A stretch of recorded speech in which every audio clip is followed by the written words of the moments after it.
So வந்து நீங்கள் 600 gram எடுக்கிறீங்கன்னா 1.5 டேபிள் ஸ்பூன் தாராளமாக சேர்த்துக்கலாங்க. ஸோ அப்போ வந்து உங்களுக்கு ஸ்மெல் இருக்காது. நல்லா இந்த கிரேவியோட ஃபுல்லாக மிக்ஸ் ஆகிற அளவுக்கு நல்லா ஃபுல்லாக மிக்ஸ் பண்ணி எடுத்துக்கலாம். இது கூடயே பார்த்தீங்கன்னா நம்ம ஹாஃப் லெமன் ஸ்வீஸ் பண்ணி எடுத்துக்கலாம். ஹாஃப் லெமன் வந்து கொஞ்சம் பெரிய சைஸாக இருக்கிறதுனால ஹாஃப் லெமன் மட்டும் தான் ஸ்வீஸ் பண்ணி எடுத்துக்கிறேன். ஸோ நம்ம லெமன் சேர்க்கறதுனால பிரியாணியோட டேஸ்ட் வந்து என்ஹான்ஸ் பண்ணி கொடுக்குங்க. ஸோ அதனால காரம், பிரியாணி மசாலாவாக இருக்கட்டும், அப்புறம் புளிப்பாக இருக்கட்டும், எல்லாமே கரெக்டான ரேஷியோவில் சேர்க்கணும். அண்ட் முக்கியமாக நம்ம எவ்வளோ குவான்டிட்டி ரைஸ் சேர்க்குறோமோ அதுக்கு தகுந்த மாதிரி கரெக்டான தண்ணி வைக்கணுங்க. 1 கப்பு நீங்கள் ரைஸ் சேர்க்குறீங்கன்னா அதுக்கு 1.5 டம்ளர் தாராளமாக சேர்க்கலாங்க தண்ணி. இதுவே நீங்கள் ப்ரெஷர் குக்கரில் செய்கிறீங்கன்னா கொஞ்சம் கம்மி பண்ணிக்கிற மாதிரி இருக்கும்.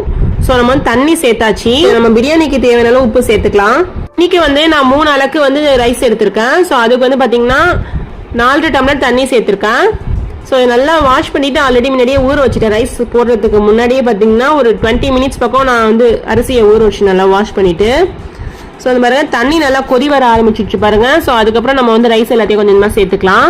ஸோ நம்ம வந்து ப்ரெஷர் குக்கர் செய்யறதுனால ரொம்ப கஷ்டம் அப்படின்னா கிடையாதுங்க. ஜஸ்ட் நீங்கள் வந்து செய்யும் போது கரெக்டான ரேஷியோவில் தண்ணி வைக்கணும். ஏன்னா அது ரொம்ப ரொம்ப முக்கியமான ஒன்று. ஒருவேளை நீங்க பிகினர்ஸா இருந்தீங்கன்னா நான் சொல்ற மெத்தட் அப்படியே ஃபாலோ பண்ணி ட்ரை பண்ணி பாருங்க. கண்டிப்பா செம பர்ஃபெக்டான பிரியாணி செய்யலாம். நீங்க வந்து ப்ரெஷர் குக்கர்ல செய்யாம நார்மலா சட்டியில செய்றீங்கன்னா தண்ணி கொஞ்சம் கூட குறைச்ச வச்சா கூட இழுத்துக்கும் கரெக்டா. ஆனா நீங்க ப்ரெஷர் குக்கர்ல செய்யும் போது தண்ணியோட குவான்டிட்டி கொஞ்சம் கம்மி பண்ணியே வைங்க. இல்லைன்னு பாத்தீங்கன்னா உங்களுக்கு வந்து கொலவா ரொம்ப குழஞ்சு போயிடும். ஸோ அதுக்காக தான் நான் சொல்றேன். தண்ணி எல்லாத்தையும் நல்லா வடிச்சிட்டு நம்ம ரைஸ் எல்லாத்தையும் நம்ம சேர்த்தாச்சு. சேர்த்துட்டு நல்லா ஆப்பையால ஒரு மிக்ஸ் கொடுத்துருங்க. லாஸ்டா நம்ம வந்து கீ சேர்த்துக்கலாம். அதாவது நான் இன்னைக்கு வைரலி கீ வந்து ஒரு குழிக்கரண்டி ஃபுல்லாவே சேர்த்துருக்கேன்.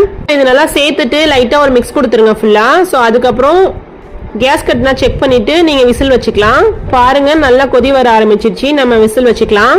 ஸோ வந்து ப்ரெஷர் குக்கராக இருக்கட்டும், நம்ம பிரியாணி சட்டியில் செய்கிறதா இருக்கட்டும், ஸ்டவ் வந்து ரொம்ப ஹையில் வச்சிங்கன்னா உங்களுக்கு குக் ஆகும். ஆனால் டேஸ்ட் இருக்காது. கொஞ்சம் மீடியம் ஹையில் வச்சு குக் பண்ணிக்கோங்க. அப்போ தான் பிரியாணி டேஸ்ட்டு நல்லாயிருக்கும்.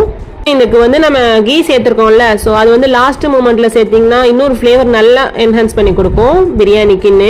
இன்னும் வந்து பார்த்தீங்கன்னா உங்களுக்கு குலையாம நல்லா உதிரி உதிரியாக வரவங்க. நீங்கள் அவசரமாக எங்கேயாச்சும் வெளில போறீங்க உடனே குக் பண்ணணும்னா இந்த மாதிரி நீங்கள் குக் பண்ணி எடுத்துடலாங்க. ரொம்ப குயிக்காகவே குக் ஆகிடும். அது வந்து ரொம்ப ஹை ஃப்ளேமில் வைக்காம கொஞ்சம் கம்மி பண்ணி செய்யுங்க.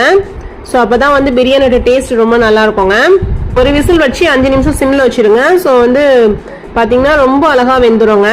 பிரியாணிக்கு நீங்கள் எக் பாயில் பண்ணி கூட வச்சிடலாம். ரொம்ப ரொம்ப டேஸ்ட்டாக இருக்குங்க. கண்டிப்பாக ட்ரை பண்ணி பாருங்க. ரொம்ப குயிக்காகவே ரெடி ஆயிடுச்சு. ட்ரை பண்ணி பார்த்துட்டு எப்படி இருந்துச்சுன்னு கமெண்ட் செக்ஷனில் உங்கள் ஃபீட்பேக் சொல்லுங்க. அதுவும் இந்த பிரியாணிக்கு சைட் டிஷ்ஷாக ஆனியன் ரைத்தா எக் பாயில் பண்ணது வச்சு அவ்வளோ சூப்பராக இருக்குங்க. கண்டிப்பாக ட்ரை பண்ணி பார்த்துட்டு எப்படி இருந்துச்சுன்னு கமெண்ட் செக்ஷனில் உங்கள் ஃபீட்பேக் சொல்லுங்க. பாருங்க நம்ம வேக வச்ச சிக்கன் எல்லாம் ரொம்ப அழகாக உடையாம வந்திருக்கு பாருங்க. ஸோ இதே மெத்தடை ஃபாலோ பண்ணி கண்டிப்பாக ட்ரை பண்ணி பார்த்துட்டு ஃபீட்பேக் என் கூட ஷேர்